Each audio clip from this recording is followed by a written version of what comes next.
करवीर क्षेत्राच्या उत्तरेला वडणगे नावाचे क्षेत्र. या क्षेत्राचं वैशिष्ट्य असं की इतरत्र गौरी शंकराची एकत्र मंदिर आपल्याला पुष्कळ ठिकाणी पाहायला मिळतील, पण एकाच गावामध्ये गौरी आणि शंकराचं वेगवेगळं मंदिर असणारं क्षेत्र म्हणजे वडणगे. या वडणग्याची कथा करवीर महात्म्यामध्ये त्र्यंबक तीर्थ नावाने येते.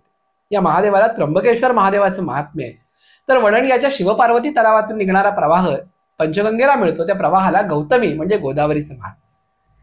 या क्षेत्राची कथा सांगताना असं सांगितलं की कोणी एक दुराचारी ज्यानं पंचमहापातकं केली होती, अशा सगळ्या मोठ्या मोठ्या पापांना करणारा एक मनुष्य, त्याला अनायासे शिवरात्रीचं उपोषण घडलं आणि या त्र्यंबकेश्वर महादेवाची दर्शन घडलं आणि त्या पुण्याईनं त्याला कैलास प्राप्त झाला, असं या क्षेत्राचं महात्म्य.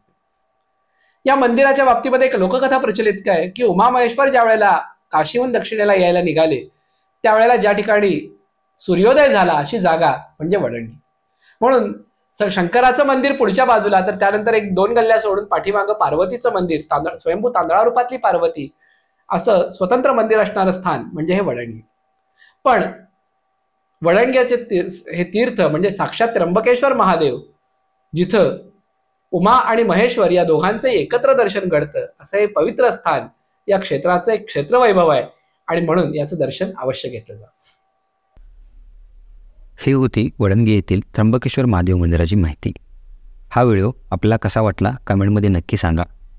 संपूर्ण व्हिडिओ पाहिल्याबद्दल धन्यवाद. व्हिडिओ आवडला असेल तर लाईक करा, शेअर करा आणि चॅनलला सबस्क्राईब करा, कारण अशाच दुर्लभ माहिती आम्ही तुमच्यासाठी घेऊन येत असतो.